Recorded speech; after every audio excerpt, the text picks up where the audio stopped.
This is All India Radio. In the program Spotlight, now we bring you the Prime Minister's address at the inauguration of Maritime India Summit 2021.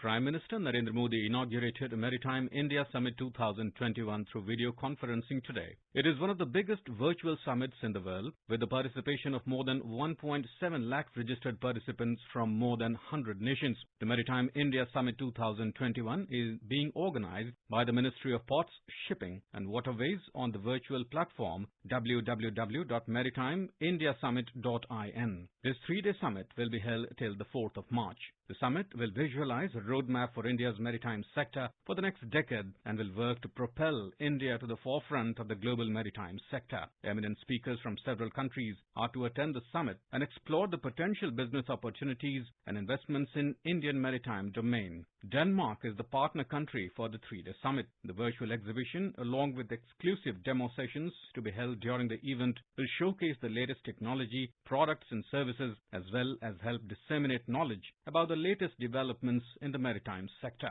The virtual Maritime India Summit will host forums to foster interaction between stakeholders through B2B and G2B meetings, special sessions on investment opportunities in India's maritime sector. The conference will project vast investment opportunities in each of the Indian maritime states and union territories. Inaugurating the second edition of the Maritime India Summit 2021 today, Prime Minister released e-book of Maritime India Vision 2030, which has been prepared after a year-long extensive process. Maritime India Vision 2030 is aiming to make the Indian maritime industry at par with the top global benchmarks in the next 10 years, sailing towards maritime prosperity with Atmanirbhar Bharat and Make in India for World. Maritime India Vision 2030 supports to implement logistic cost reduction, boosting port infrastructure and operational efficiency, creating jobs and new avenues in tourism. Prime Minister also unveiled the e-plaque of Sagar Manthan Mercantile Maritime Domain Awareness Center, MMDAC. It is an information system for enhancing maritime safety, search and rescue capabilities, security and marine environment protection. Speaking on the occasion, Prime Minister Narendra Modi said that the government is emphasizing on creating a world-class maritime infrastructure through various reforms. He stressed that the country will achieve great success in boosting the maritime economy as India is a natural leader in this sector. The Prime Minister said India is very serious about growing in the maritime sector and emerging as a leading blue economy of the world, and invited the world to come to India and be a part of India's growth trajectory. He said the steps being taken by the government will achieve the vision of Atmanirbhar Bharat by focusing on the entire sector as one instead of a piecemeal approach. Let us now listen to the Prime Minister's inaugural address at the Maritime India Summit 2021. My minister colleagues, Sri Mansukh Bhai Mandaviya, Sri Dharmendra Pradhan, Chief Ministers of various states, Excellencies, distinguished guests, dear friends, I welcome you all to the Maritime India Summit 2021. That summit brings together many stakeholders relating to this sector. I'm sure together we will achieve great success in boosting the maritime economy. Friends, India is a natural leader in this sector. Our nation has a rich maritime history. Civilizations flourished on our coasts. For thousands of years, our ports have been important trading centers. Our coasts connected India to the world. Friends, through this Maritime India Summit, I want to invite the world to come to India and be a part of our growth trajectory.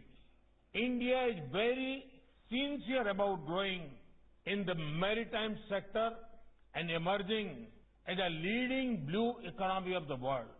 Our leading focus area includes upgrade current infrastructure, create next generation infrastructure, boost the reform journey. Through these steps, we aim to give strength to our vision of Atmanirbhar Bharat. Friends, when I talk about upgrading current infrastructure, I give great importance to improving efficiency.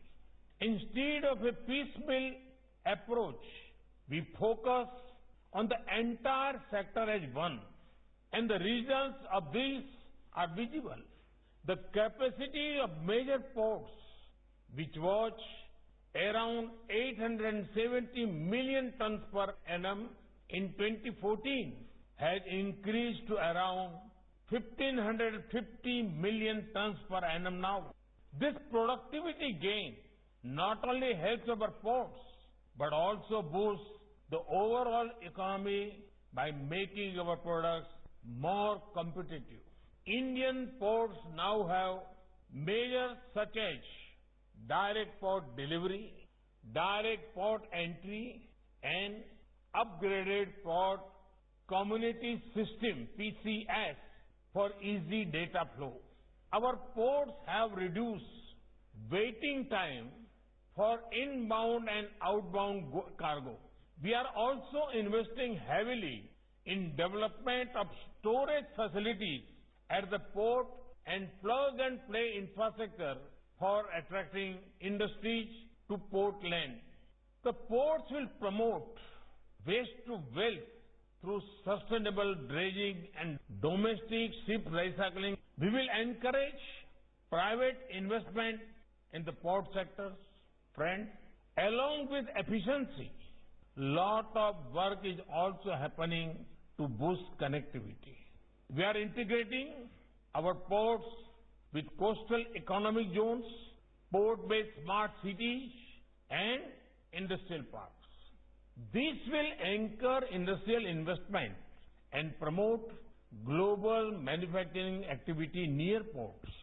Friends, as far as creating new infrastructure goes, I am delighted to share that mega ports with world-class infrastructure are being developed at Vadhavan, Paradip, and Deen Dayal Port in Kandla.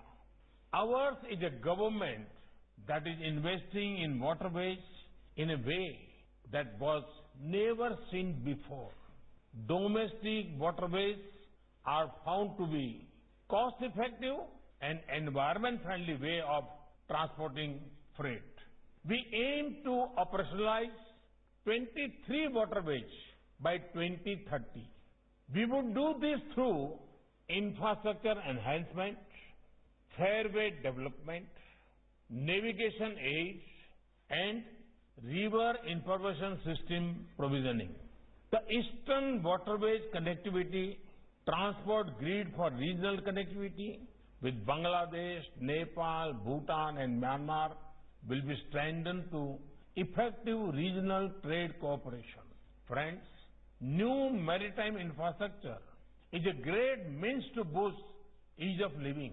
RoRo and RoPax projects are also significant elements of our vision of harnessing our rivers.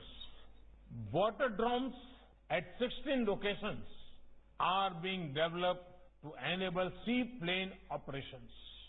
River cruise terminal infrastructure and jetties are being developed on 5 national waterways. Friends, we aim at domestic and international cruise terminal development at selected ports through infrastructure development and enhancement by 2023. India has as many as 189 lighthouses across its vast coastline. We have drawn up a program for developing tourism in the land next to 78 lighthouses. The key objective of this initiative is to enhance development of the existing lighthouses and its surrounding areas into unique maritime tourism landmarks. Steps are also being taken to introduce urban water transport system in key states and cities such as Kochi, Mumbai, Gujarat, and Goa. Friends, like all other sectors, we are ensuring that work relating to maritime does not happen in silos. We recently made the ambit wider by renaming Ministry of Shipping and Ministry of Ports, Shipping and Waterways. The ministry will strive for excellence in maritime shipping and navigation, education and training for the mercantile marine, shipbuilding and ship repair industry, ship breakings, fishing vessels industry, and floating craft industry. Friends, the Ministry of Port, Shipping and Waterways has created a list of 400 investable projects. These projects have an investment potential of $31 billion or rupees 2.25 lakh crores. This will further strengthen our commitment of overall development of our maritime sector.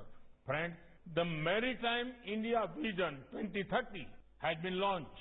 It outlines the priorities of the government.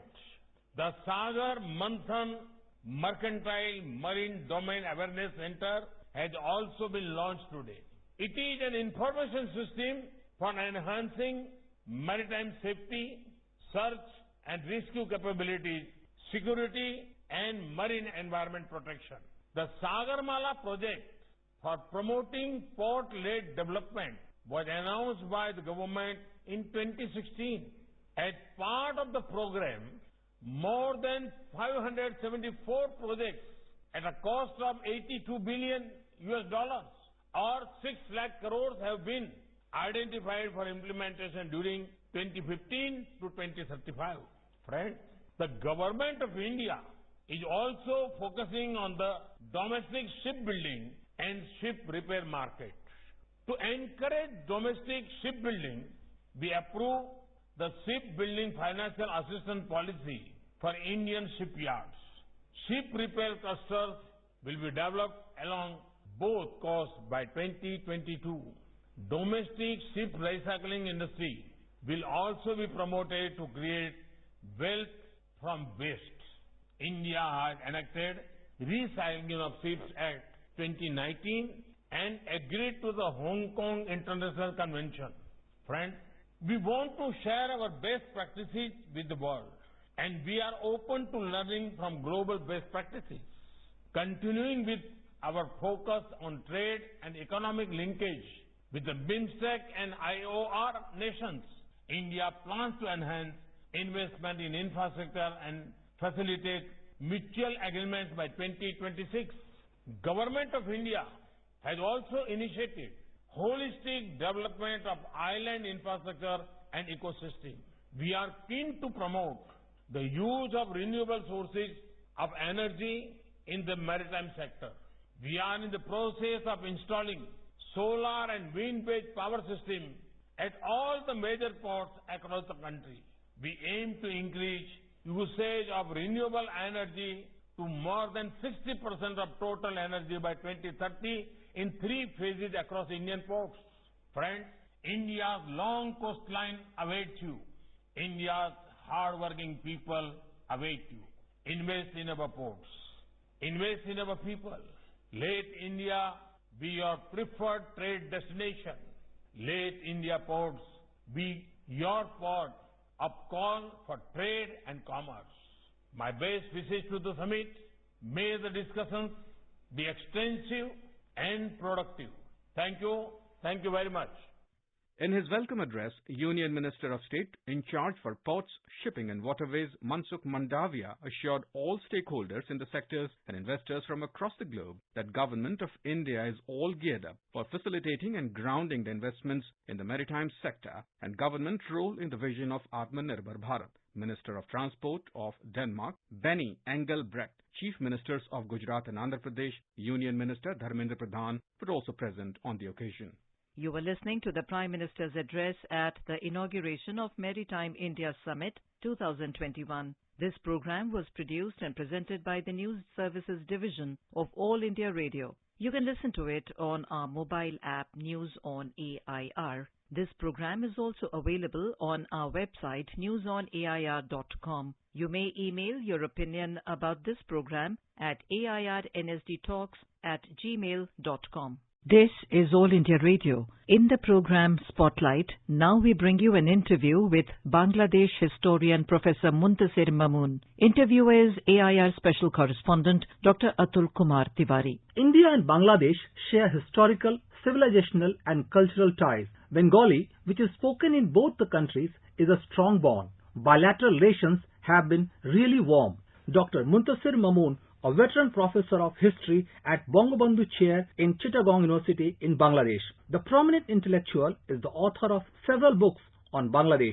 He also regularly contributes columns to several Bengali language newspapers. He has been the recipient of President's Gold Medal in 1963, Bangla Academy Literary Award in 1992 and Ekushe Padak in 2011, and several other laurels belong to him. Professor Mamoon, the very introduction itself is rather interesting. Chairman of 1971 Genocide, Torture, Archive and Museum Trust.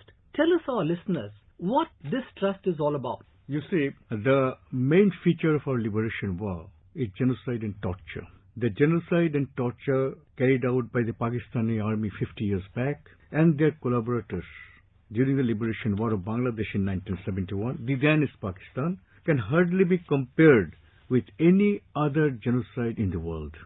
After Second World War, such a number of people have never been killed together, nowhere in the world but in Bangladesh, within just 9 months. In just 9 months, the Pakistan army and their collaborators, I should say Bengali collaborators, killed more than 3 million people. The official number is 3 million. But recently, we are doing a survey on 64 districts of Bangladesh.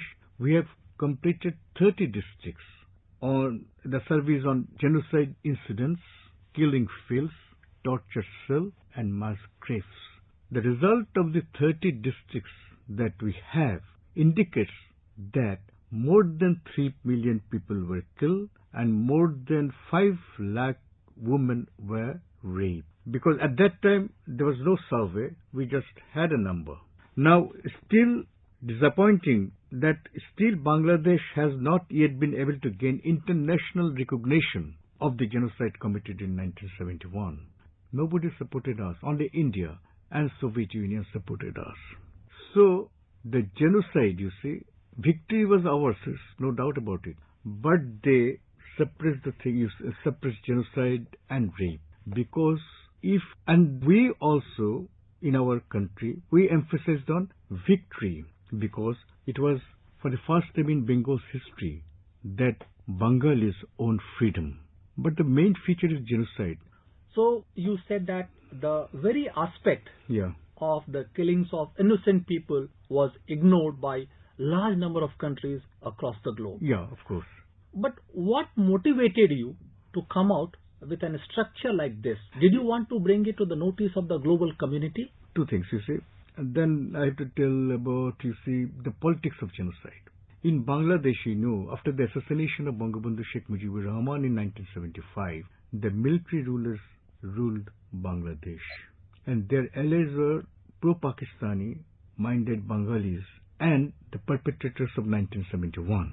And this is the only museum in South and Southeast Asia, except one in Phnom Penh. But you see, there's a difference between Phnom Penh's genocide museum because it was there a kind of civil war, but ours was not a civil war, it's a war of independence. So there is a difference. In that regard, you can say this is the only genocide museum in South and Southeast Asia. And there was a movement in Bangladesh for the trial of the perpetrators, and these rulers, they didn't want this.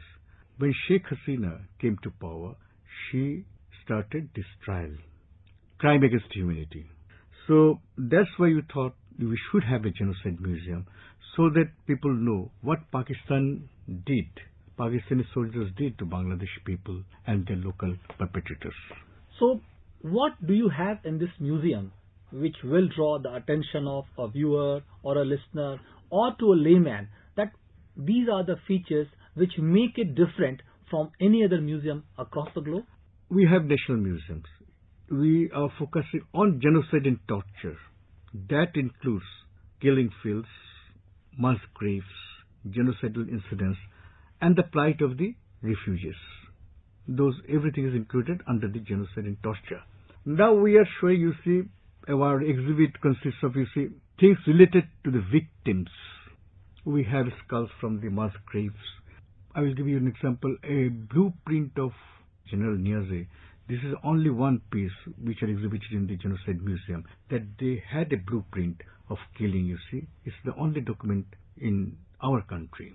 And we have documents from the perpetrators, you see, the Shanti Committee, which is known as Peace Committee, Al-Badrs, the members of the Jamaat-e-Islami, and so on and so forth. So it's on victims and on perpetrators who killed the Bengali people.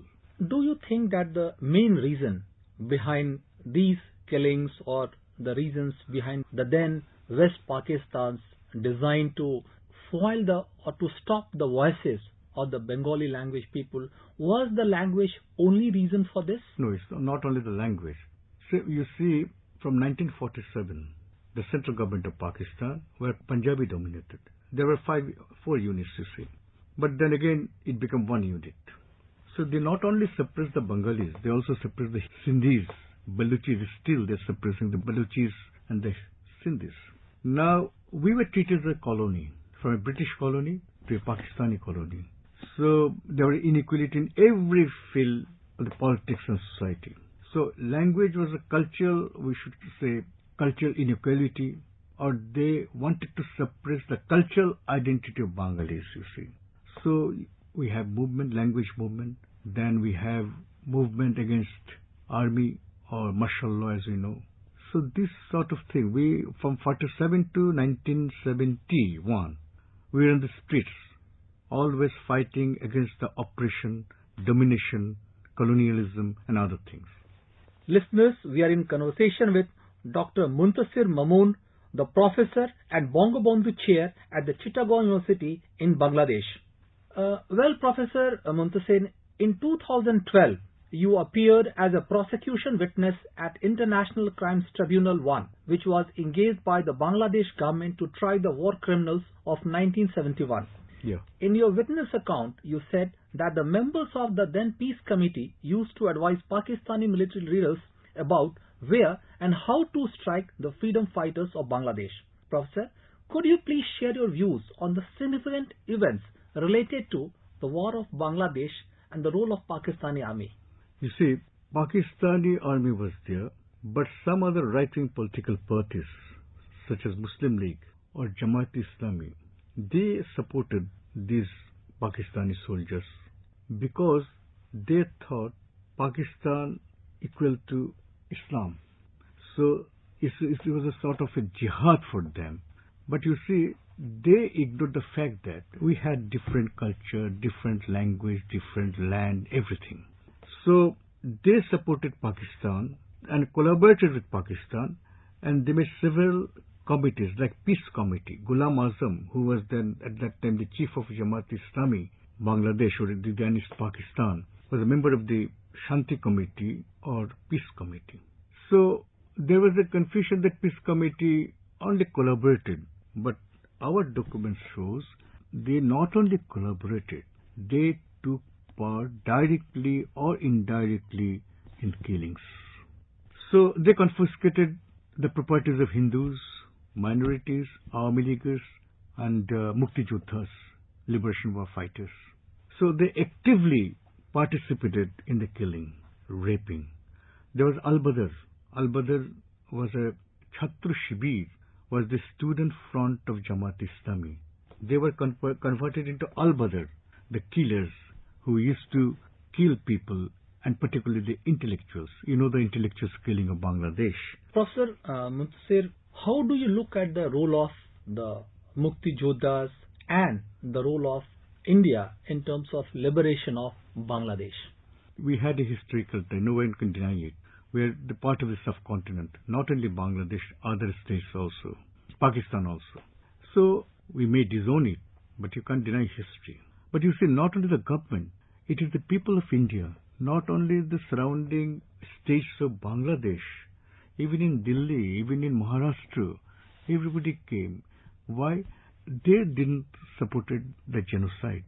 Yet another interesting aspect in this regard has been, the role of Akashwani. Yeah. During 1971 Liberation War, the Akashwani, through its dispatches, through its commentaries in Hindi, English, and also in Bengali from our Kolkata stations, played a major role in just disseminating the right kind of information to the people in Bangladesh and to different parts of the world. How do you look at the role of Akashwani in the yesteryears and now? You see, we always say that we had 11 sectors.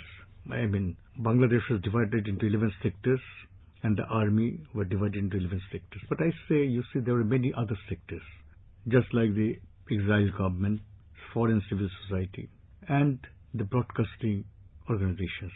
Do you know that every Bengali who supported the liberation war or fought for their country, they will tune to Akashvani in the morning, every day, and BBC in the evening. Bangladesh will be celebrating its 50th year of independence or the liberation war.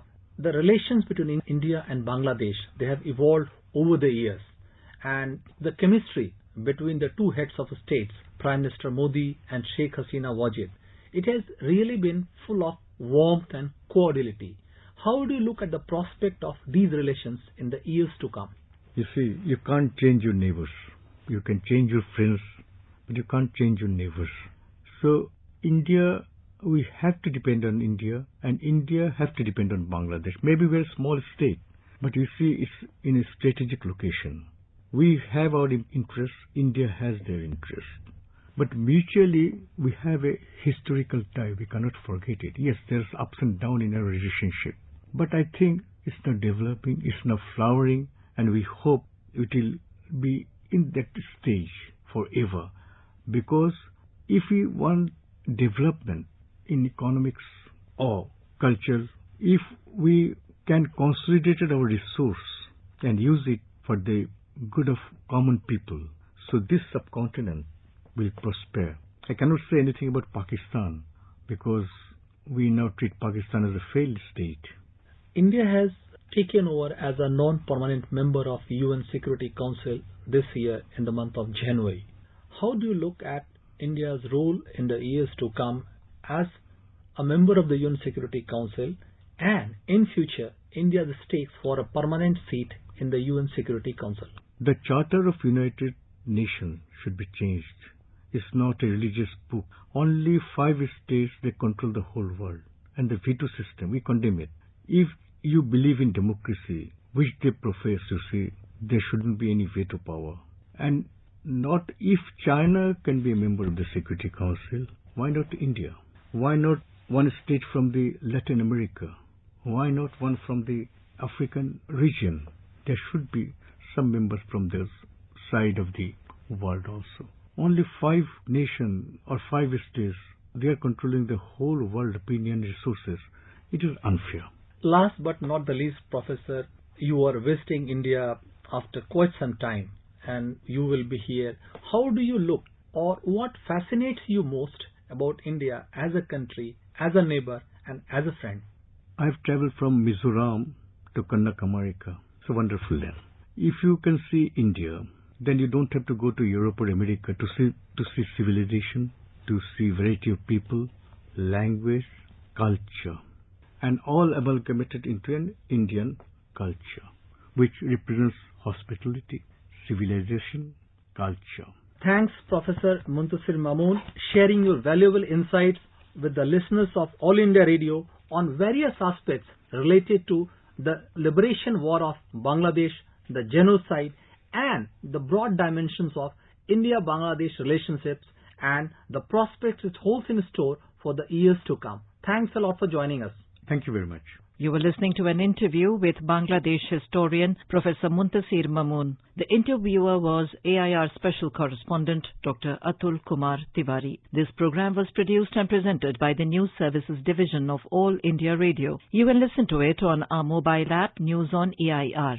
This program is also available on our website newsonair.com. You may email your opinion about this program at airnsdtalks@gmail.com. This is All India Radio, In the program Spotlight, now we bring you a discussion on Jan Aushadhi Yojana, making cost-effective medicines available for the citizens. The participants are Sachin Kumar Singh, CEO, Bureau of Pharma, PSUs of India, and Aditi Tandon, journalist. Prime Minister Narendra Modi today addressed the Jan Aushadhi Divas through a virtual conference, and he interacted with a host of beneficiaries of this scheme, which basically seeks to provide low-cost medicines, high-quality medicines to a lot of poor and middle-class families who have been struggling with the out-of-pocket expenditure. Mr. Sachin, you have also seen the scheme grow from meager 100 stores about 6 years ago to 7,500 stores today. And Mr. Modi, the Prime Minister, this morning actually inaugurated the 75th 100 Jan Aushadhi store in Shillong.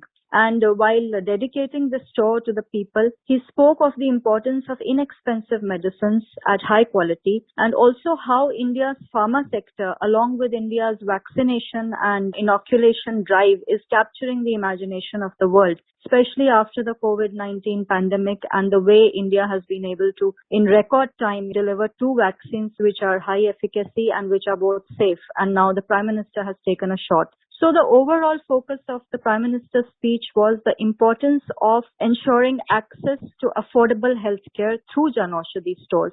How do you see the progress of the Jan Aushadhi movement in India, considering there has been a sort of ongoing dilemma between the branded medicines and the generic medicines, and the government is trying to push the generic medicines? Let me first focus on the journey of Jan Aushadhi so far. From less than 100 centers in India in 2014, now the number of centers has grown to 7,500. So in terms of number, we have seen a spectacular journey over the period of last 6 years. In terms of value, from mere sales of 7 crore rupees in 2014, the sale is now crossed rupees 600 crore and expected to cross 640 crore. So when we talk about this savings that is occurring to the common person, it is to the tune of 3,600 crore rupees per year. You can just see that the efficacy of the medicine, the quality of the medicine is as their branded counterparts, and this is reflected in the sales. So almost 70% of the sales of Jan Aushadhi medicines are coming through chronic sector. For the lifestyle diseases like diabetes, high blood pressure, and the other cardiovascular diseases, we have the largest sales segment. So the patients of these diseases, they need to take medicines on a regular basis. So if the quality of generic is per se is lesser than the branded, then they are not going to be turned to be regular consumers of the Jan Aushadhi medicine. So as far as quality is concerned, it is as good as their branded counterparts. As far as price is concerned, the prices at Jan Aushadhi medicines are cheaper by at least 50%, tune of 90% of their average prices of branded counterparts. So suppose there is one popular medicine of this heart problem. One of the leading brand has a price of 242 rupees for 10 tabs. The same medicines are available at Jan Aushadhi at mere 15 rupees. The same case, there are n number of medicines which are available at such prices. The chain is growing. All districts of the country are covered, and the Honorable Prime Minister has dedicated the 7,500 store at Nigrim, Shillong. This journey has been very spectacular. You would remember, Mr. Sachin, that about 2 years ago, there was an order by the government that we should push the generic medicines. At that time, there was a debate around the quality and around the issue, and there were some kinds of concerns expressed by doctors. So how is it possible for India to actually institutionalize the use of generic medicines? Because the whole concept of Jan Aushadhi stores is high quality generic medicines to a lot of poor people in a country like India, where the out-of-pocket expenditure on health is the highest in the world and is touching around 65% of expenditure. And also, if we look at the economic survey, which laid the ground for the government to actually delineate the health funding, and the union budget also expands health funding considerably, even the survey talks about the need to improve the generic medicine market in the country. And as we know, we are the leaders. So where is the problem? How can this be resolved? How can we make generic medicines a people's movement? You said very truly that the government of India is now pushing the movement of generic medicine. We also call it silent revolution. But there is an issue is that the lack of trust on the quality of generic medicine. This is the main obstacle which is obstructing the growth in use of generic medicine. So So first of all, what we are doing on the first hand, we are creating an awareness in the mind of patients, consumers, doctors. And secondly, look, doctors are our biggest assets. So any doctor, he always looks for the best of the patient.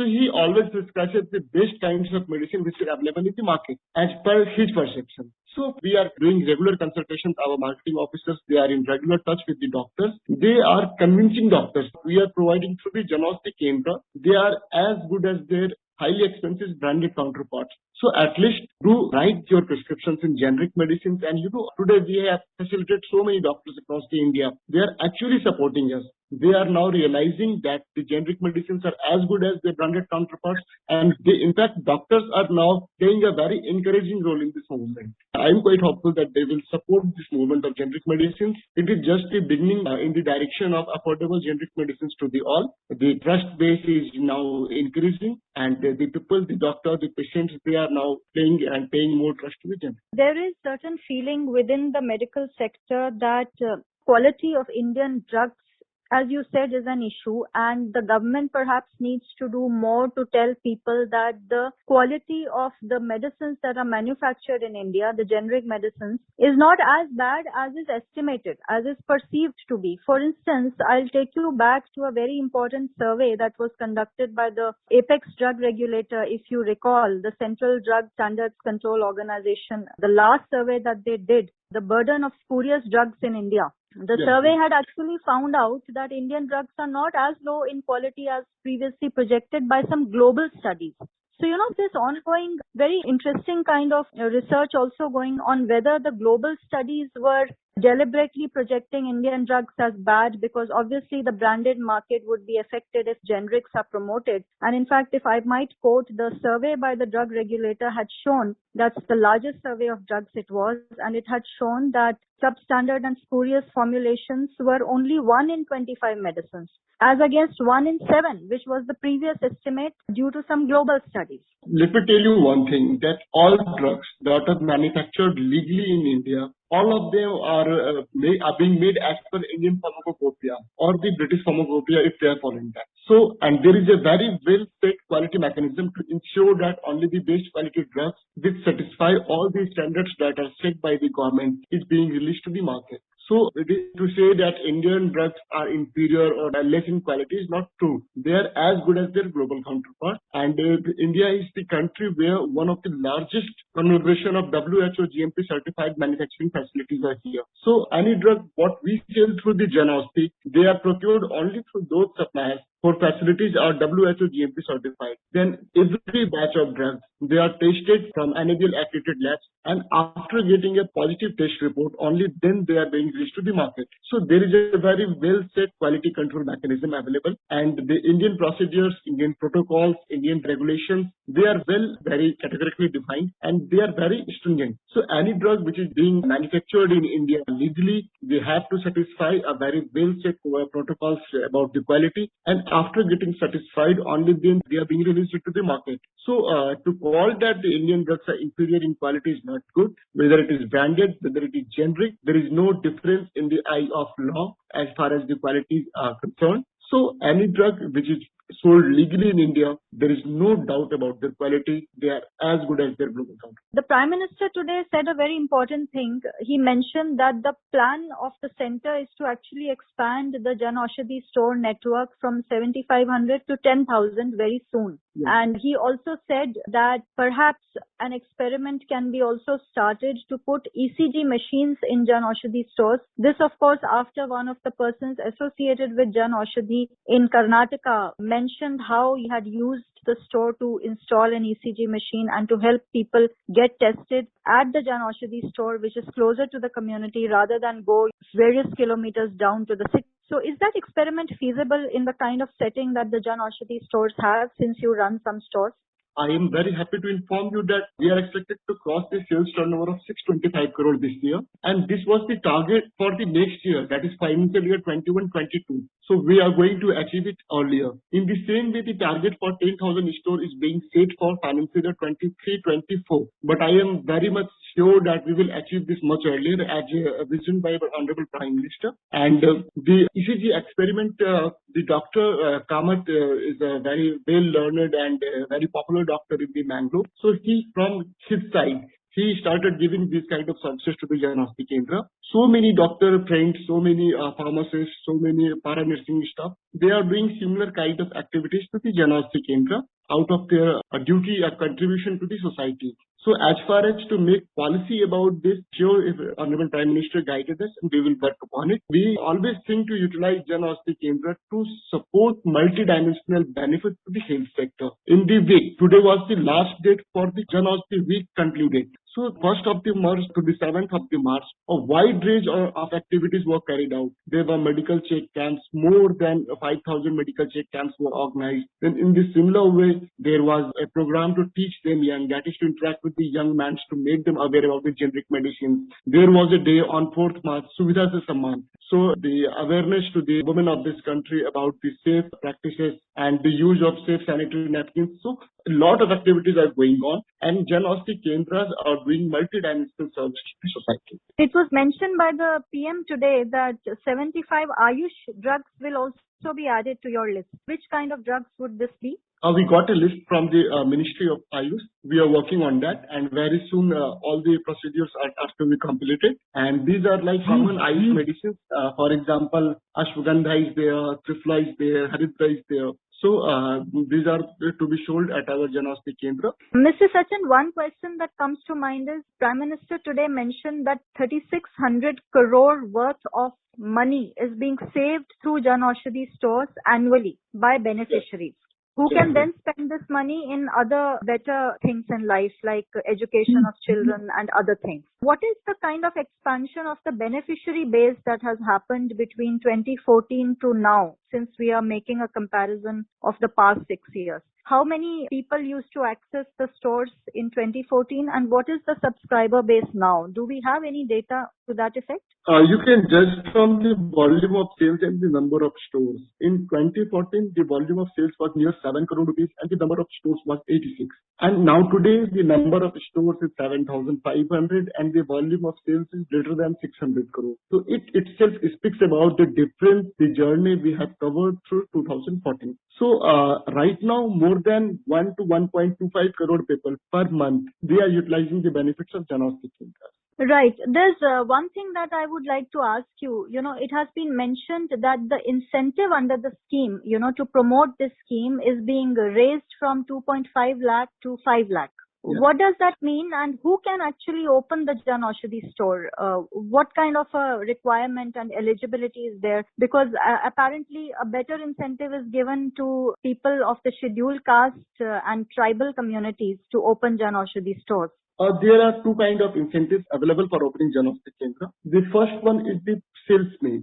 So if you purchase some medicines from the Jan Aushadhi, so what we give a store owner, a normal 20% is the retail margin that is available to every retail store owner, plus 15% of the monthly purchase, which is up to maximum 15,000 per month and total 5 lakh rupees in your entire chain. This incentive was earlier 2.5 lakh. It has been now increased to rupees 5 lakh. The second one is for setting up of a store. If you belong to women, entrepreneur belong to a women category, our special category, Divyang category, women, persons from aspirational district, northeastern states and hilly and Himalayan states. You will be given up to rupees 2 lakh. 1.5 lakh rupees is for setting of fixtures, furnitures and 50,000 rupees for reimbursement of IT systems. Actually, 1,280 stores are being run by the women entrepreneurs and it is a substantial percentage and it shows our commitment towards the women empowerment in per se the vision of Honorable Prime Minister. So in that way, what we are doing that we are giving them as a seed capital to encourage them entrepreneurs from this community as well as from this area, from the hinterland and tough land of our country to open more Jan Aushadhi Kendra. Thank you for your time. Thank you. You were listening to a discussion on Jan Aushadhi Yojana, making cost-effective medicines available for the citizens. The participants were Sachin Kumar Singh, CEO, Bureau of Pharma PSUs of India, and Aditi Tandon, journalist. This program was produced and presented by the News Services Division of All India Radio. You can listen to it on our mobile app News on AIR. This program is also available on our website newsonair.com. You may email your opinion about this program at airnsttalks@gmail.com.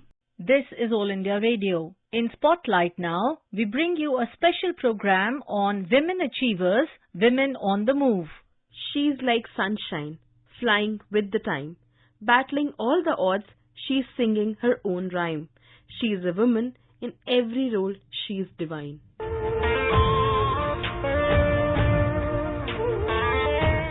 A woman, who is she? She's a mother, a daughter, a sister, you name it.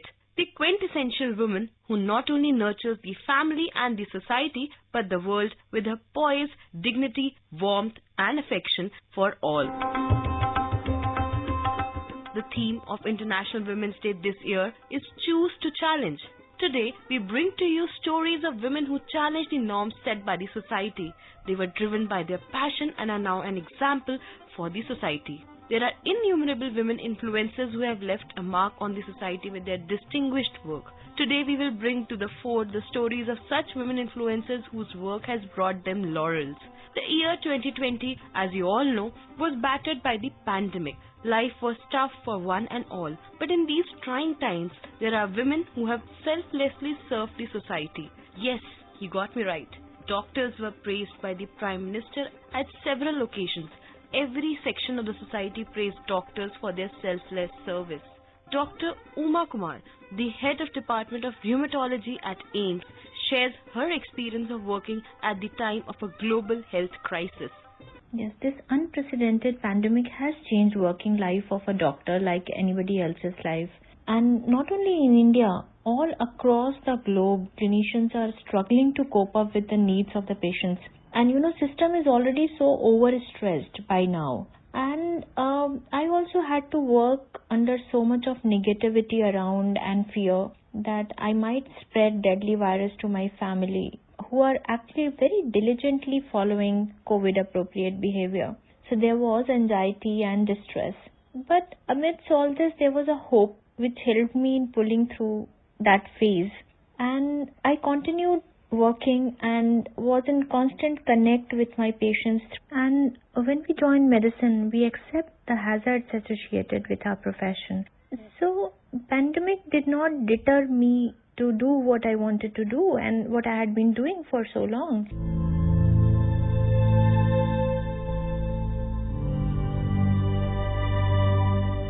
As the country was limping back to normalcy after the pandemic, a disaster struck the Chamoli district of Uttarakhand. A huge glacier burst in the Tapovan area of Uttarakhand's Chamoli district triggered a flash flood which resulted in massive destruction.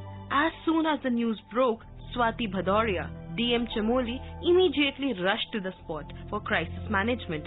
Under her able administration and with the help of several other central teams, many lives were saved. The rescue work is still on to trace the missing people.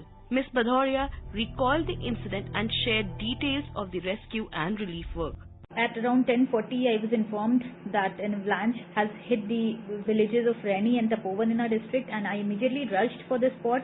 When I left, I did not have any idea of the intensity. The rescue started immediately on the 7th of February as soon as the disaster struck, and our first priority was to save as many people alive as possible. So we immediately got on the task along with SDRF and ITBP, Army and everybody. Every day in office is different, and I think this Chamoli disaster was a big challenge, and because dealing with people's emotions, everything teaches us a lot of new things. So I think this disaster has also taught me a lot about coordination, a lot about patience, a lot about managing people's emotions. Moving on to the world of business now. Entrepreneurship, which was once considered to be a male-dominated profession, is now seeing many women in leading role. One of the finest examples of a female entrepreneur is Kiran Mazumdar-Shaw, the recipient of Padma Shri and Padma Bhushan. She is a global influencer and has been ranked as India's richest woman in the Hurun list for 2021. She is the founder, chair and managing director of Biocon Limited. She founded India's largest listed biopharmaceutical firm by revenue in 1978. While speaking at an interview at Harvard Business School, Kiran Mazumdar-Shaw said she believes that there should be more women in leadership role. So, when I started the company, I had a sort of a two-pronged objective. One was, of course, for scientists to feel excited about pursuing a career in India. a research career in India. And the second one was for women. I wanted women to be pursuing careers. I want women in leadership roles. The government has given a push on being Atmanirbhar. Disha Singh, the entrepreneur, is supporting this vision of Atmanirbhar Bharat with her enterprise Zook. Her enterprise is a vegan handbags and accessories brand. The products of Zook completely have Indian designs which are contemporary. The products have old Indian craft coming together with a modern touch. The name of the enterprise in itself means amalgamation of two different art forms.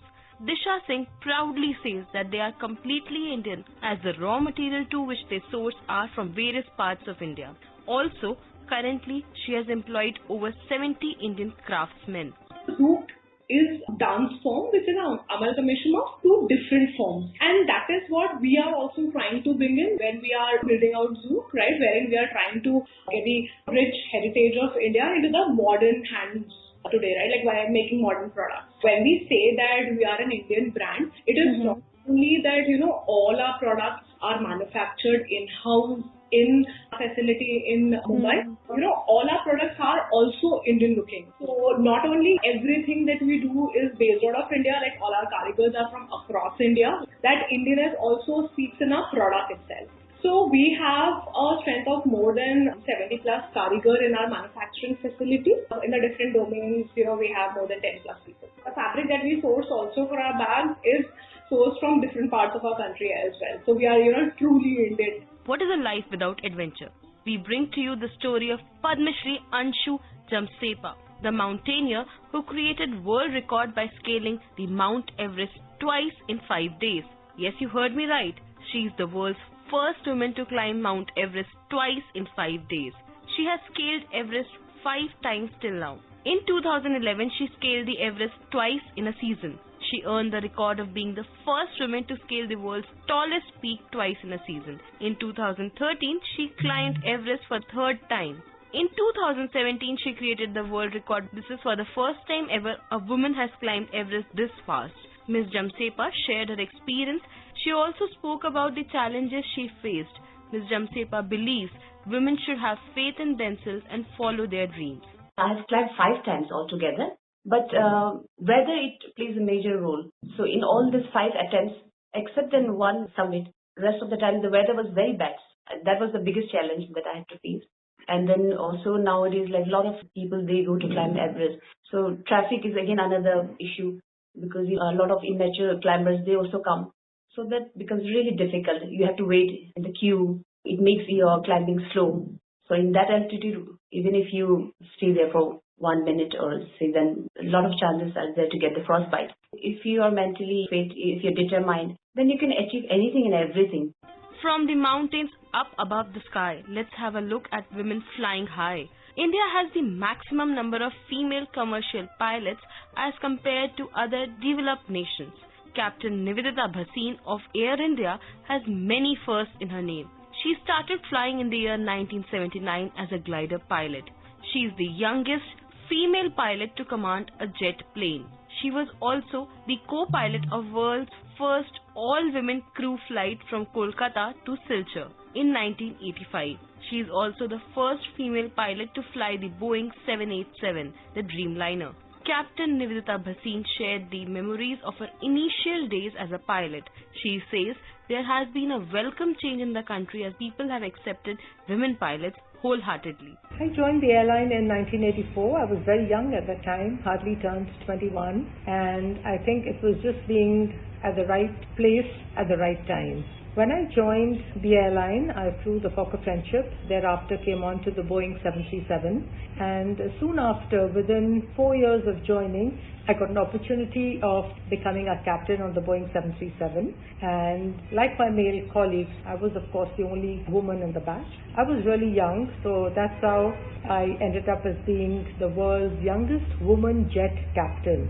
And in 2012, I was the first woman to fly the Dreamliner, the Boeing 787.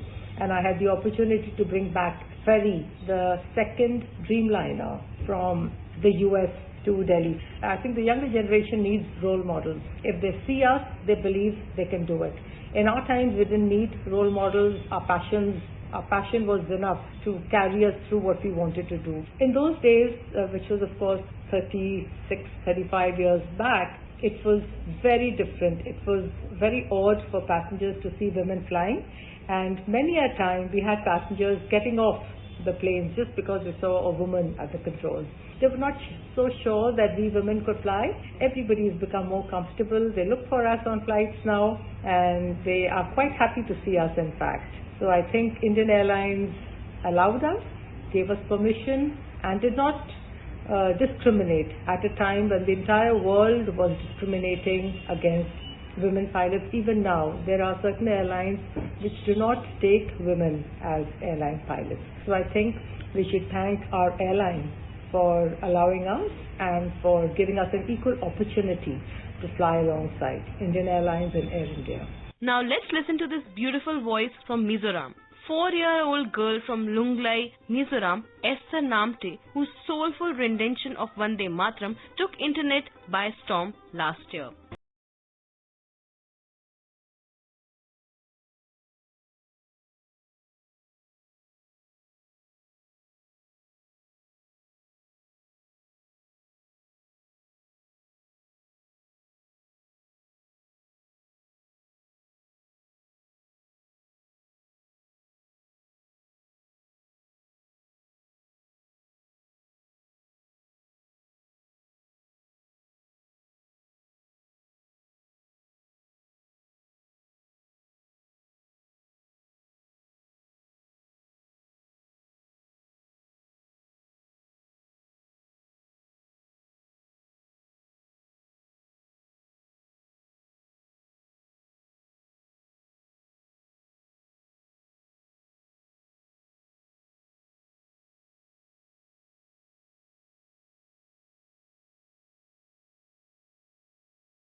A woman is not just born once, but she takes multiple births in a lifetime in different roles. Goes without saying that she excels in every role she's in. More power to all the women out there. A very happy Women's Day.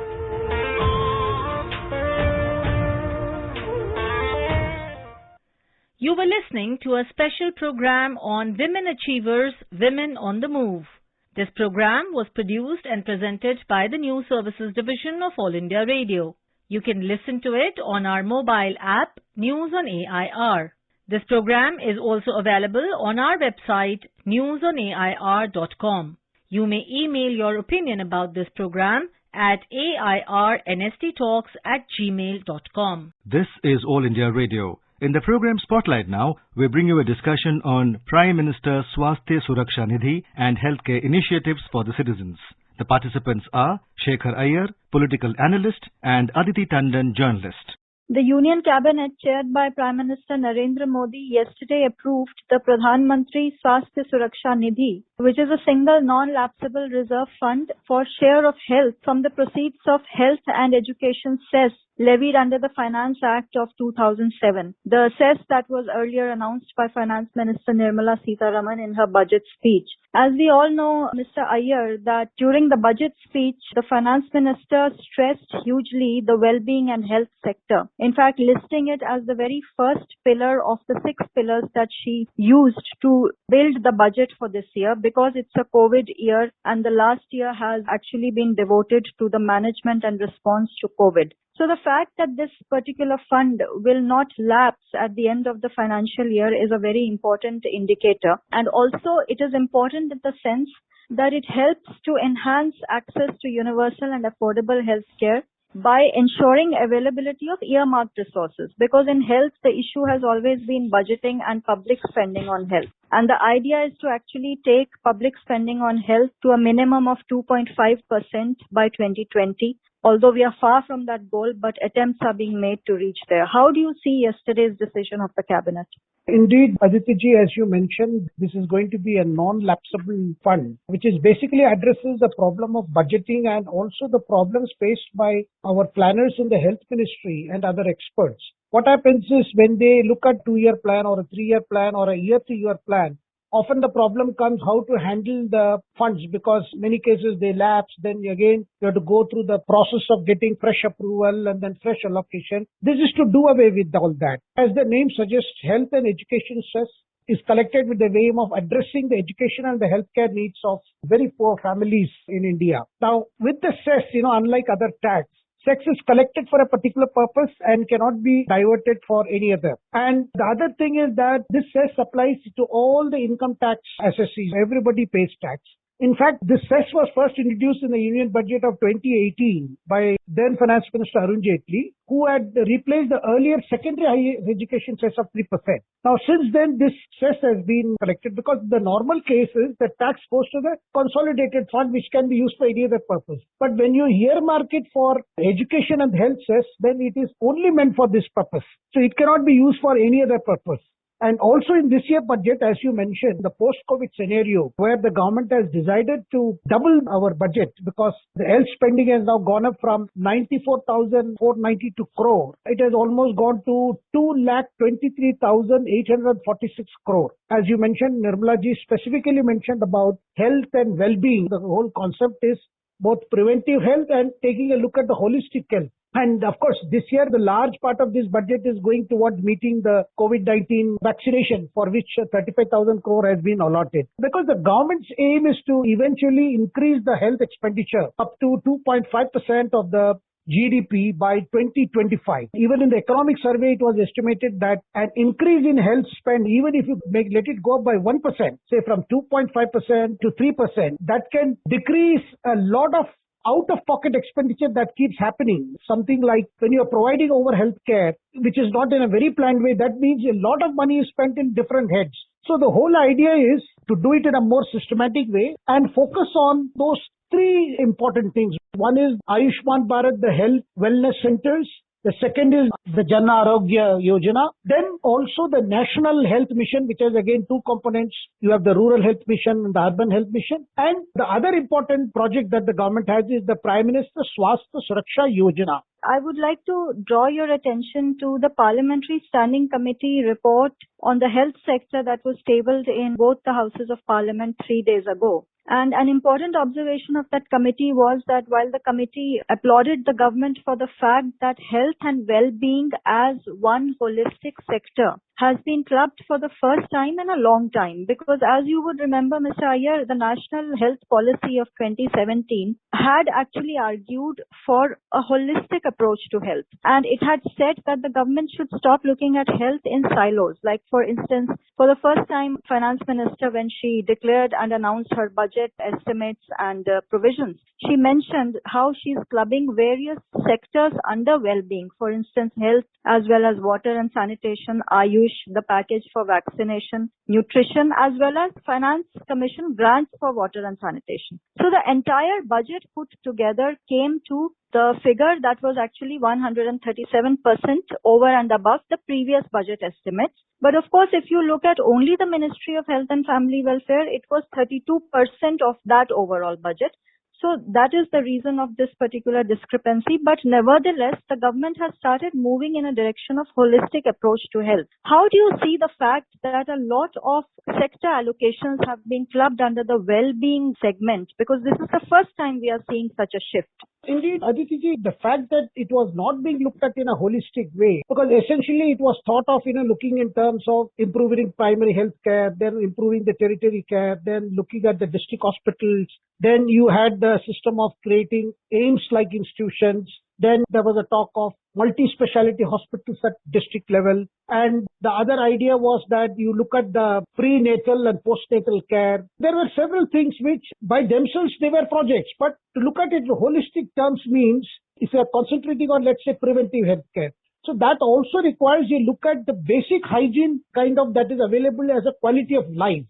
So we are paying attention to Shauchalaya in terms of creating toilets. Then you are looking at sanitation also by way of providing safe drinking water. So that is why the Jal Jeevan Mission also, 5 water supply, is also an element of health. Once you start looking at what leads to a situation where you have diseases, where you have issues that raise a serious health management issues, so you will have to tackle everything. And that is only possible just as the health ministry will be focused on in all these yojanas, looking at improving the health infrastructure, the other departments which are engaged in providing the other facilities, which is actually improving the quality of life and increasing the standards of hygiene. So I think this coordinated approach is something that the Prime Minister has always been emphasizing. Let's not ministry look at their, just reaching their own particular schemes and implementing them, but work with others also. If you are going to create some infrastructure facilities, let it also be understood. The basic idea of the government is to prevent as many people as possible from actually falling ill and needing medical attention. Of course, in any health infrastructure, we'll have to look at emergencies, we'll have to look at general health standards that are there. But at the same time, I think it's the first time a lot of attention is being taken to at the preventive health aspect. And that preventive health aspect looks like holistic. And along with that, we are also seeing the kind of importance being given to the other forms of medicine. When you are talking of Ayurveda, when you're talking of wellness centers, when you talk of wellness itself, it means that the focus on health, which is actually the most in way of looking at it, is not just focus on treating the people who are sick, but also create those facilities which prevent actually people from falling sick. So I think that is the basic philosophy which is driving this government's approach towards the health sector. Mr. Iyer, India has performed much better than many countries in controlling COVID mortality can also be attributed to the design of prevention, in the sense that if you recall, Mr. Iyer, that through massive outreach, Prime Minister Modi engaged the citizens of the country on several occasions during the COVID pandemic, telling them how important it was to wear masks, how important it was to keep a distance. I think it was the COVID appropriate behavior and the sense of responsibility that Indian citizens actually showed through the pandemic that stood us very well during the pandemic. Otherwise, you look at countries like the United States of America and the UK with the highest ever. They have such high percentages of GDP dedicated to public health structures, and yet they could not prevent mortality. Perhaps the focus on preventive health and citizens' responsibility in this movement helped us a lot, didn't it?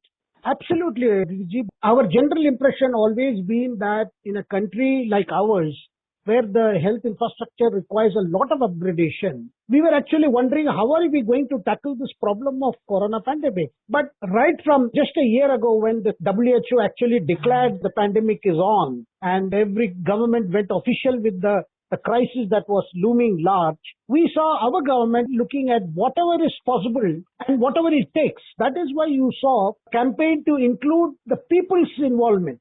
Because that was a big thing, and that started with personal hygiene. Washing of hands and wearing masks was one aspect. The second thing was whatever structure we already have, whether it is your primary health care centers, whether it is your district hospitals, or whether your bigger government hospitals in big towns or cities, everybody was geared in, and where the health workers particularly were mobilized enthused and inspired to do their bit. I mean, if you just take a flashback, I can imagine those days a year ago when everything was an issue, whether it was availability of oxygen cylinders, whether it was question of ventilators, or even the question of PPE, personal protection equipment. If you just look at that situation, it seemed that it was going to be a stupendous and Herculean task. And often there was a lurking fear, will our system creak and collapse? Because so many people, and if a disease like this can spread, it can cause havoc. But the fact that the government was alert and the fact that with whatever we had, we decided to do our bit. In contrast to Western countries where their health infrastructures are far superior to ours, and in terms of catering to the population is also less. We saw what happened in large parts of Europe and particularly the United States, where the previous administration took a view that this was not such a serious problem because they were more worried about the impact on economy than on the people. So consequently, despite the infrastructure, despite the superior quality of medical facilities available, the fact that there was no coordinated approach, the fact that the people were not involved, sort of a movement like it was done here, because a lot of people were actually wondering, what purpose would be served by all those calls given. If you remember last March 2020, when the Prime Minister gave a call to light candles or to clap and all that, many people thought it was some kind of a joke, but it was not, because it spread the people's consciousness. That was a big role playing that preventive aspect. Coming to your earlier point about Pradhan Mantri Atmanirbhar Swasthya Bharat Yojana, Mr. Iyer, I think the large focus of this scheme is also prevention and surveillance.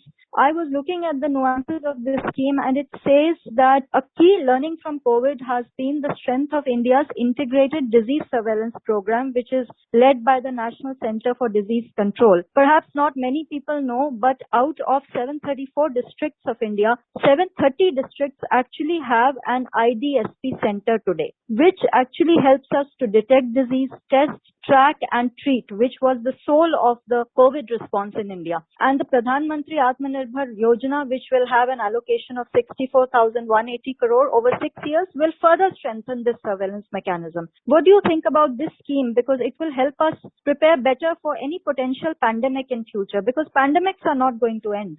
Indeed, these are very, very awesome figures. When you say that out of 734 districts, 730 districts will have those centers, which means that the rapid rate in which we are able to create this kind of facilities also goes to show, even in a country like India where resources are at a big issue, if you have a very focused approach and you have an approach that takes it to the synergy of all that is available at any given particular point and in a particular place, we can do a lot more and we can cover a lot more. I think this is the best positive message that is coming out from what you just mentioned. I mean, covering 736 districts is a very big thing. And along with that, when you think of all other things, particularly if you look at PM Swasthya Suraksha Yojana, where you are going on creating more AIIMS-like institutions.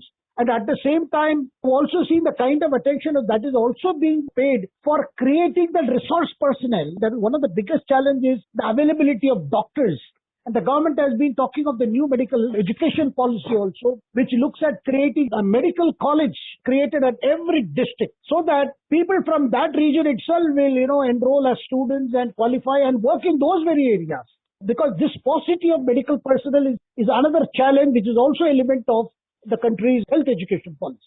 I think the absolute return to the fact that preventive health is actually the bedrock of any health system, that let's not fall sick enough to be hospitalized, because that's exactly what India showed during COVID times. Our hospitalization rates remained the lowest in the world. The percentage of people on ventilators, the percentage of people on life support remained quite low, which is why our health systems never got overwhelmed during this whole process. Preventive health, as you also said, will be the focus of all future endeavors, as also of this new project that has been announced yesterday. Mr. Iyer, thank you so much for your time. Thanks very much.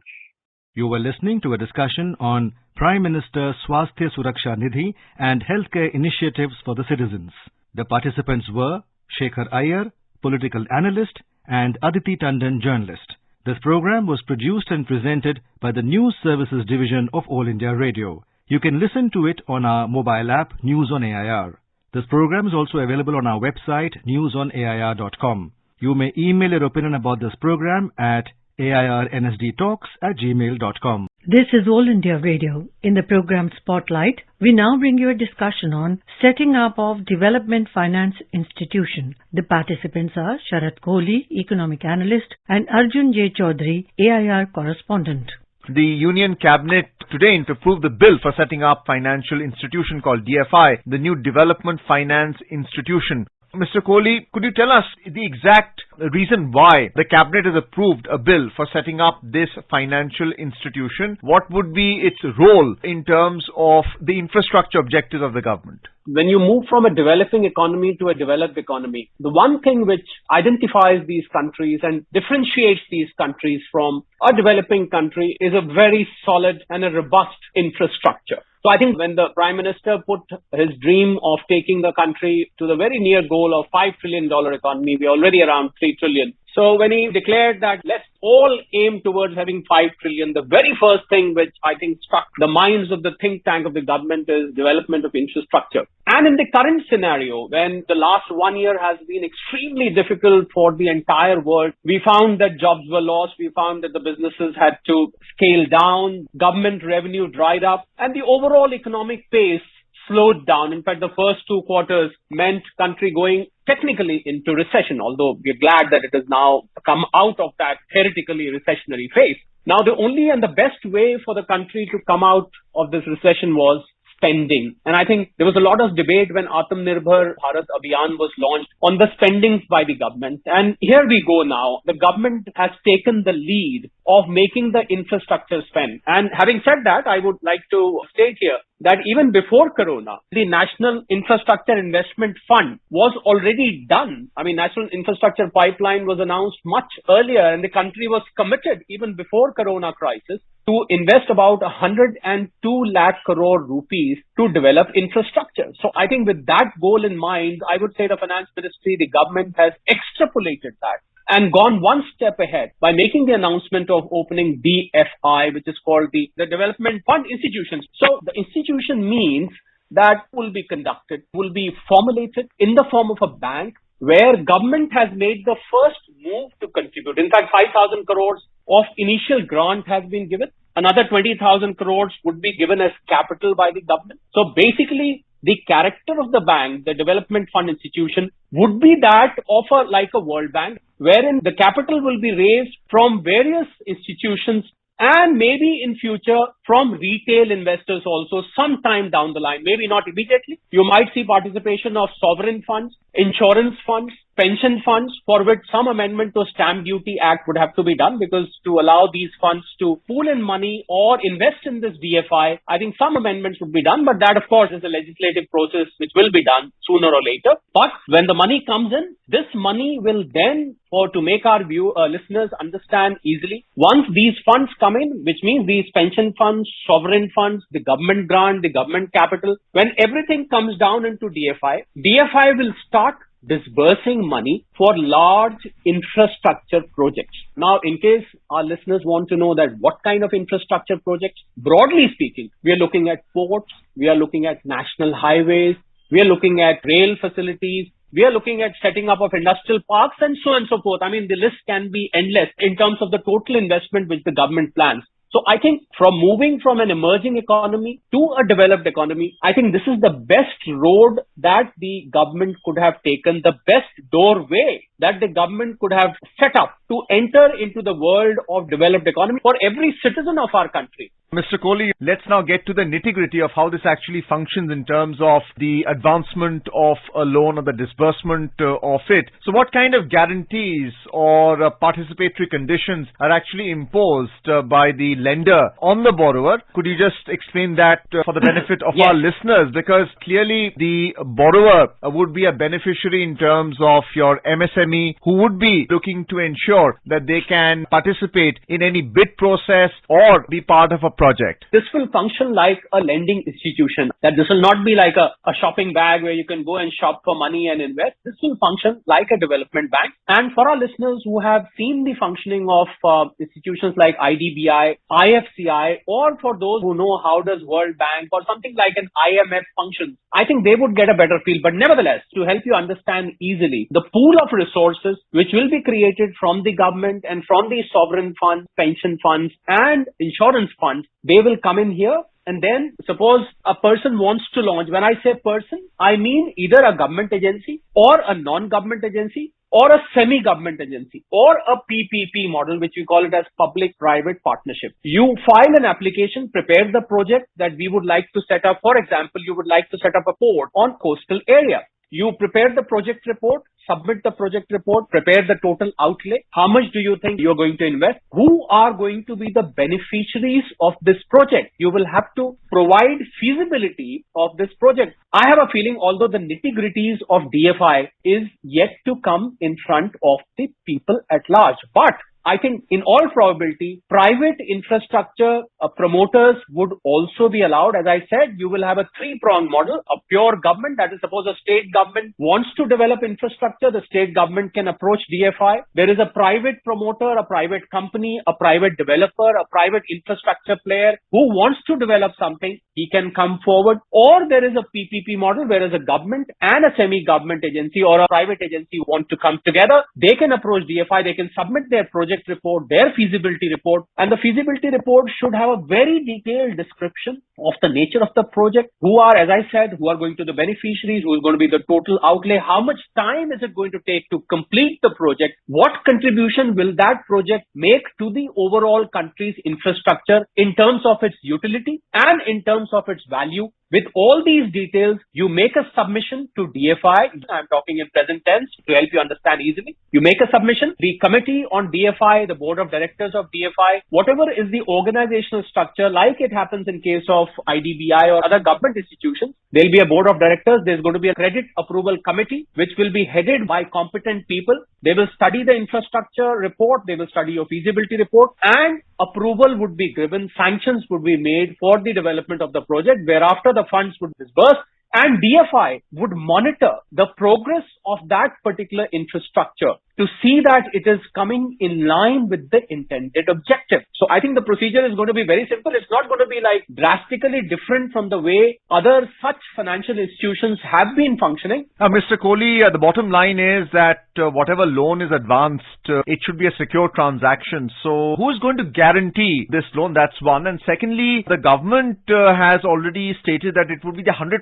owner of this development finance institution. So when you talk about the participation by other financial companies or entities, they would clearly be buying into the stake of this DFI. But right now the case is that there would be beneficiaries from a capital expenditure of 5.54 lakh crore rupees that the government has promised into this DFI. So my question is that how will they secure this transaction? Because under the World Bank model, the member nation guarantees the loan that's taken by any person or entity so that the bank is eventually repaid. That's how the transaction is secured. So how will DFI be secured in the transaction whenever they advance a loan to anyone so that it is not sticky like the situation that IFCI or IDBI faced?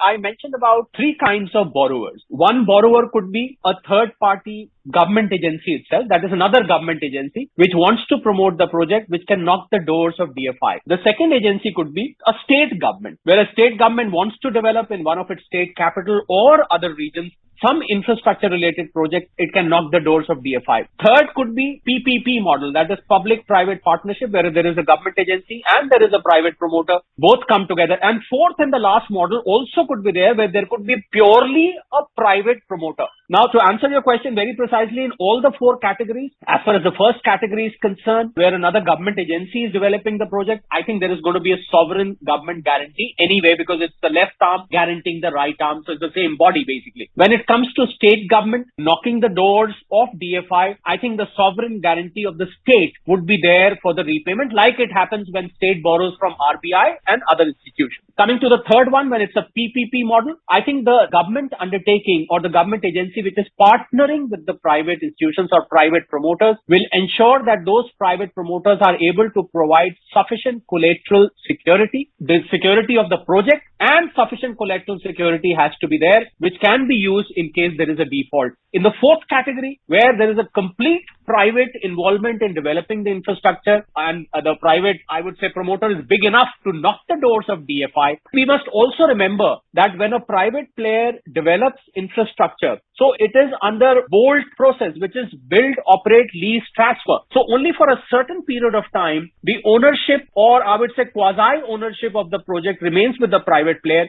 Eventually, when the relevant collection is made, it is transferred to the government agency. So therefore, I really don't think, because as I said, a lot of lessons have been learned from the past. So whatever slippages, whatever flaws were there in the lending process in these earlier institutions, which have been there for ages now, I think they would be taken care of, because we are incepting something in a very modern era where a lot has been said about NPAs and sticky loans and the processes by which they were disbursed. I think all those loopholes will now be plugged, and no stone would be left unturned to ensure that the security of the money being lent, after all, it is going to be taxpayers' money. So I think the government will ensure that adequate security has been taken so that no loan, no project turns out to be dud or dead. So you spoke about eminent people who would be on the board of directors or governors, however which way this trust organization is set up. You spoke about oversight also. So what is the caliber of the people we are looking at in terms of experts and advisors who would be looking at the feasibility of any loan application so that, you know, there is a proper repayment and the project is self-financed as well eventually? I would say premature for me to make speculations on that, but by experience I can tell you that competent management who are able to properly assess the project, who are able to appraise the project would be there. This could be,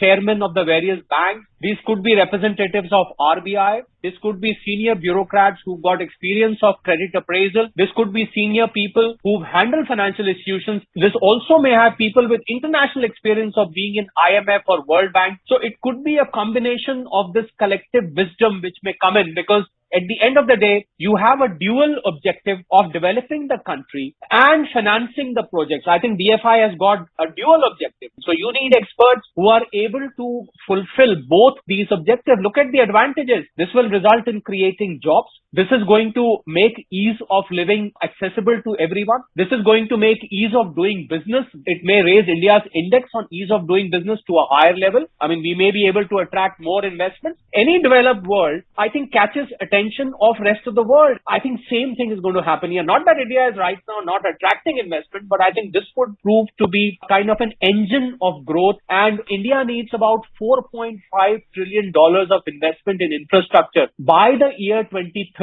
to be able to continue on the growth path. And we need infrastructure of about $3 trillion investment by the year 2025. So I think with the goal being higher, the country does need this kind of effort, which will come through DFI to ensure that country is able to reach those targets. And I feel so proud that a few years from now, we are going to live in a world which is a developed world. We will no more be called as a developing economy. We will no more be called as an emerging economy. I think this is the right step. And now all the critics of the government will not be able to point fingers. And for the sake of our listeners, I'll give a very interesting piece of statistics. Every 1 rupee spent on, for example, construction of road has a 8 times multiplier effect. When I say multiplier effect, to give you examples, the children go to school, the businesses are able to transport goods, consumers are able to reach, the citizens are able to travel, intercity, inter-village business starts happening, agriculture gets promoted, industry gets promoted. 8 times multiplier. So you can very well imagine, if we are looking at $4.5 trillion of investment in the country over the next 9 years, you can imagine the multiplier effect and where our country, in fact, I'm foreseeing, Arjun, India as an economic superpower once this DFI gets into full flow. Thank you so much, Mr. Sharat Kohli, for being with us on this program and explaining to our listeners what the role and responsibility of the Development Finance Institution is going to be in the future. Thank you so much. Thank you. You were listening to a discussion on setting up of Development Finance Institution. The participants were Sharat Kohli, Economic Analyst, and Arjun J. Chaudhary, AIR Correspondent. This program was produced and presented by the News Services Division of All India Radio. You can listen to it on our mobile app, News on AIR. This program is also available on our website, newsonair.com. You may email your opinion about this program at airnsdtalks@gmail.com. This is All India Radio. In Spotlight, now we bring you a special program, 50 Years of Bangladesh Liberation War. India and Bangladesh share civilizational and cultural ties and a concomitant relationship that is anchored in history, language, and shared values of secularism and democracy. This relationship is based on sovereignty, equality, trust, understanding, and win-win partnership that go far beyond a strategic partnership.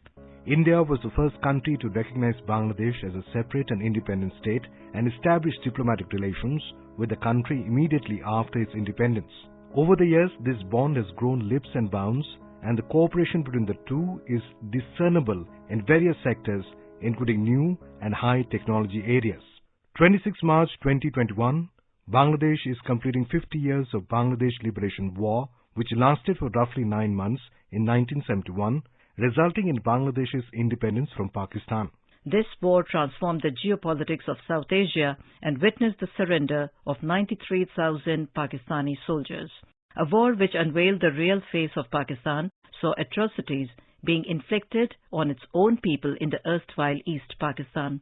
As per an estimate of the Bangladesh government, nearly 3 million people were killed in the liberation struggle, which lasted for nearly 9 months in Bangladesh. The 1971 war was a fallout of the oppressive political and economic policies of West Pakistan towards East Pakistan, which caused unimaginable human sufferings, leading to the exodus of more than 10 million refugees into India. The military option was exercised by India only when all political and diplomatic efforts to resolve the issue failed. The series of events leading up to an all-out war triggered by unprovoked airstrikes by Pakistan on Indian air bases on 3rd December 1971 began with the decision of the Pakistan Army to conduct elections in the country in the December of 1970. In 1970, the Pakistan Army decided to step down from power and announce elections. The Awami League under its leader Sheikh Mujibur Rahman swept the polls in East Pakistan, but the military junta was unwilling to transfer power to him. In a historic address at the Raman Racecourse in Dhaka in early 1971, Sheikh Mujibur Rahman promised them a new country, a sovereign state, a place where there could be no differential treatment meted out to the Bangla populace.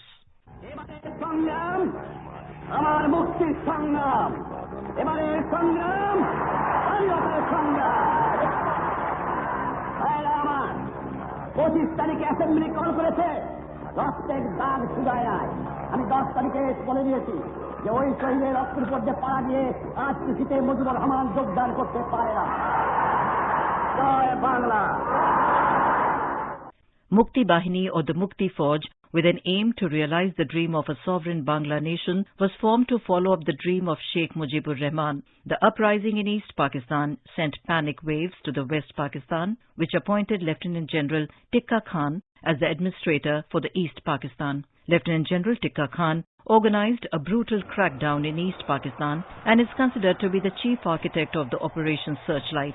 Operation Searchlight was a planned military operation carried out by the Pakistan Army to curb the Bengali nationalist movement in the erstwhile East Pakistan in March 1971. The long and torturous history left no scope of return, and the Bangla freedom struggle united everyone. Mukti Bahini, along with the support of common populace, controlled large areas of the country in the waterlogged countryside after Bangabandhu's call. The military reorganized itself after the monsoon and by September 1971 had reclaimed all the territory. The freedom fighters took refuge in India. They crossed the border and took shelter in India. Nearly 10 million people from East Pakistan took refuge in India in camps along the border. There were ordeals of massacres and rapes, while it was clear that the cost of looking out to the refugees was going out of the pocket of the Indian government. It was during this time that skirmishes between the Border Security Force and the Pakistan Army began. Steadily, both countries began inching towards a war. Lieutenant General Jagjit Singh Arora, who was to be later in charge of operations in East Pakistan in 1971, recalls, "The planning was done in good time because we had the time. And the second thing is that we realized that unless we achieve success in the shortest possible time, the United Nations and the other major nations would like to try us from carrying on fighting as a ceasefire rather than giving us time to have proper victory. So we didn't want anything less than victory. I evolved that we should be able to surprise, and we should also be able to have mobility. Now, the communications were very sparse.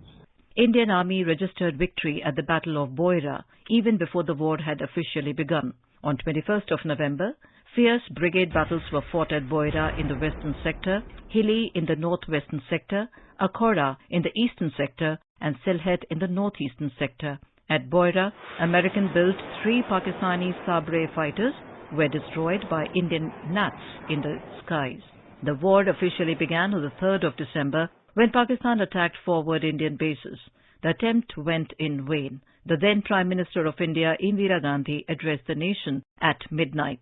The Indian Air Force retaliated and attacked Tezgaon and Kurmitola air bases the same night, causing heavy damage. Air Marshal H.C. Diwan, who was among those who planned India's retaliatory Air Force response, says, "The Air Force bombed each and every airfield, whether in use or out of use in Pakistan, East Pakistan. And every airfield was immobilized. Once it was immobilized, they were just not able to take off. We dared them, more or less, to really fly over some of their military airfield, which was primarily in Dhaka, Tezgaon, but they did not come up because they realized that the Air Force was quite superior to them." The most crucial planning was involved in blockading East Pakistan from both sea and air, as the same ensured cutting off additional supplies to the Pakistani forces. India utilized its marine stealth, and INS Vikrant stood firmly in the Bay of Bengal. The 1971 war demonstrated the unified power and synergy of all the wings of the Indian Armed Forces. Vice Admiral Mihir Kumar Roy, who played a leading role in the war, said, "In 71, we had the blockade. We prevented any of the ships and prisoners moving out by the khals, etc., because we had aircraft that operated at night. And when I spoke to Admiral Sharif when he was a prisoner in Fort William, and he said, I was deaf, I was blind, because day and night the Navy hammered us in all the inside khals, etc., leading to the seas." The 1971 war is also remembered as one of the shortest duration wars which changed the geopolitics of South Asia. Within 3 days of the declaration of the war, Indian forces were able to completely ground the Pakistani Air Force. Many important cities, including Jessore, had fallen too. The time had come to recognize the long-awaited dream of millions of Bangla people who were subjected to pain and agony. And the recognition came in the Indian Parliament by the then Prime Minister, Indira Gandhi. "The people of Bangladesh battling for their very existence and the people of India fighting to defeat aggression now find themselves partisans in the same cause. The government of India have, after the most careful consideration, decided to grant recognition to..."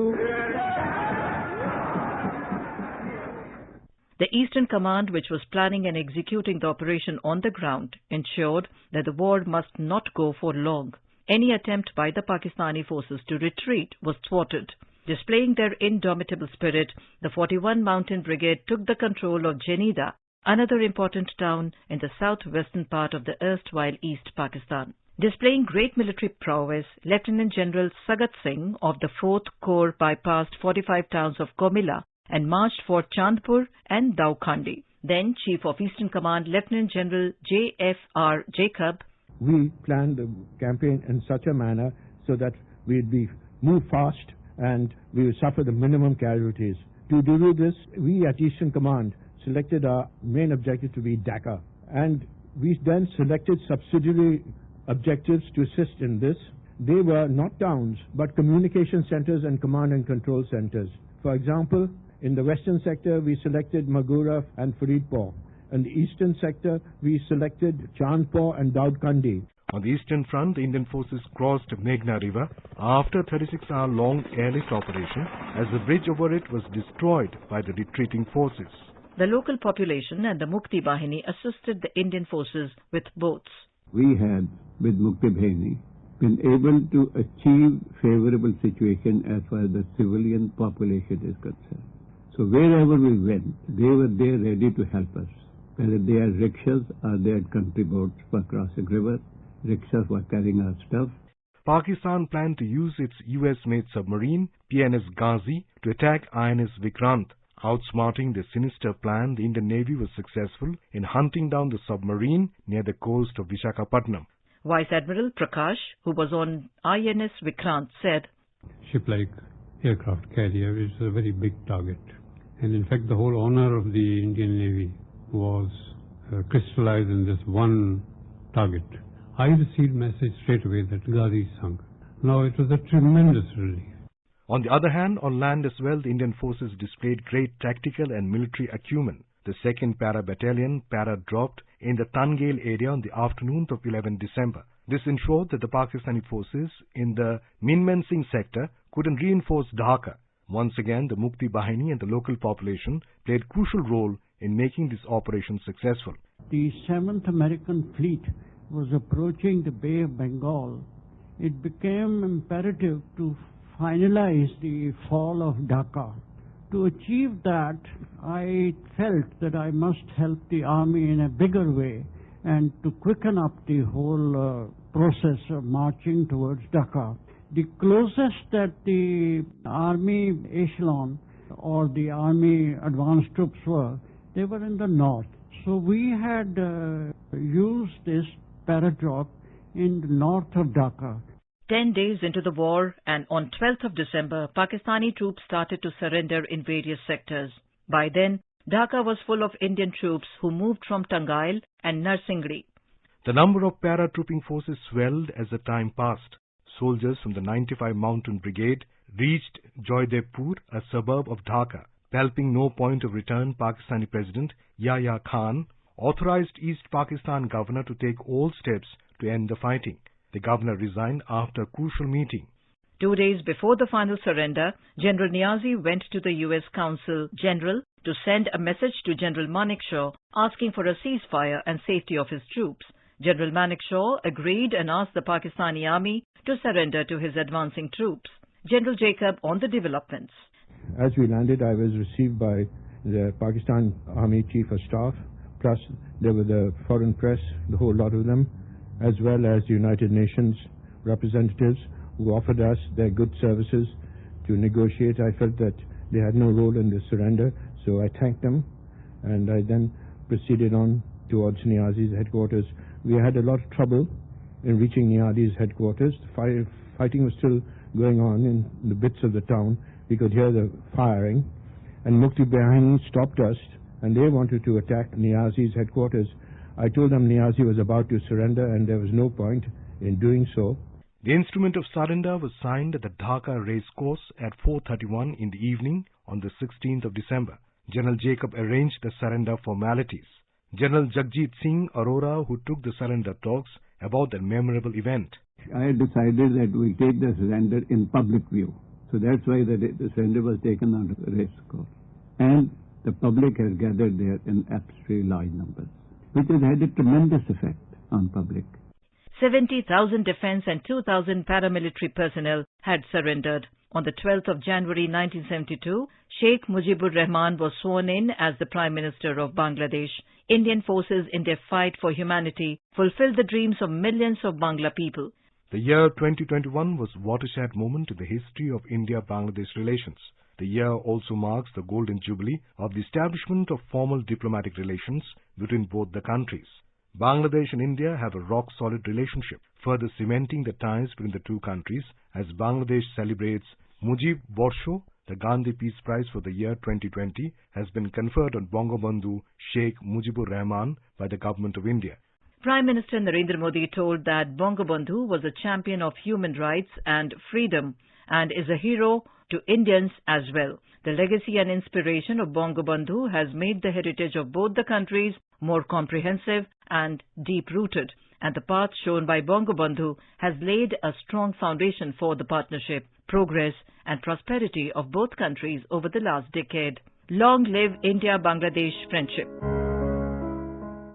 You were listening to a special program, 50 Years of Bangladesh Liberation War. This program was produced and presented by the News Services Division of All India Radio. You can listen to it on our mobile app, News on AIR. This program is also available on our website, newsonair.com.